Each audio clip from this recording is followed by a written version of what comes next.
आज हम पंचप्रयाग के बारे में डिस्कस करेंगे। अब ये जो पंचप्रयाग का टॉपिक है ये गंगा नदी के साथ जुड़ा हुआ है।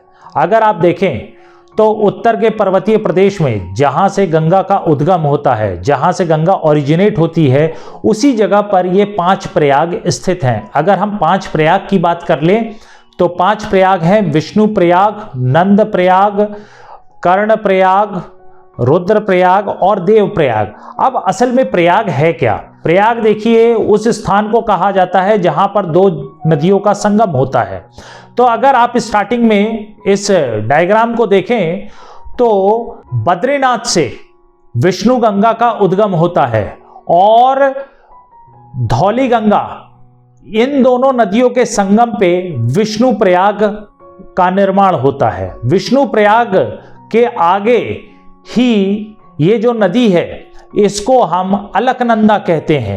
अब अलकनंदा जब आगे बहती है तो बाईं तरफ से नंदाकिनी नाम की नदी इसमें आकर मिलती है और इस संगम को नंद प्रयाग कहा जाता है।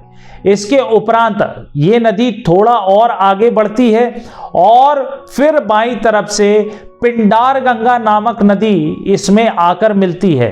इस स्थान को हम कर्ण प्रयाग कहते हैं। अब ये अलकनंदा नदी जब थोड़ी सी और आगे बढ़ती है तो केदारनाथ से निकली हुई नदी मंदाकिनी इसमें आकर मिलती है और इस स्थान को हम रुद्र प्रयाग कहते हैं। इसके उपरांत जब अलकनंदा आगे की ओर बढ़ती है तो दाईं ओर से भागीरथी नदी आकर इसमें मिलती है। भागीरथी नदी जिसका उद्गम गंगोत्री से होता है, जब भागीरथी और अलकनंदा का संगम होता है तो उस स्थान को हम देव प्रयाग कहते हैं। अब देव प्रयाग के उपरांत अगर आप देखेंगे तो अलकनंदा और भागीरथी के संगम वाली नदी को ही गंगा कहा जाता है।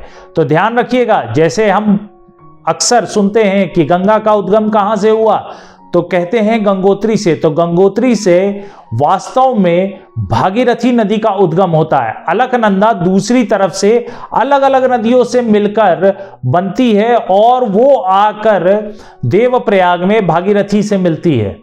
मैं आशा करता हूं कि देवप्रयाग से संबंधित समस्त प्रकार की डाउट्स आपके क्लियर हो गए होंगे और इसी प्रकार की महत्वपूर्ण जानकारियों के लिए कौटिल्य एकेडमी भोपाल के YouTube चैनल को लाइक करें, शेयर करें, सब्सक्राइब करें। Thank you.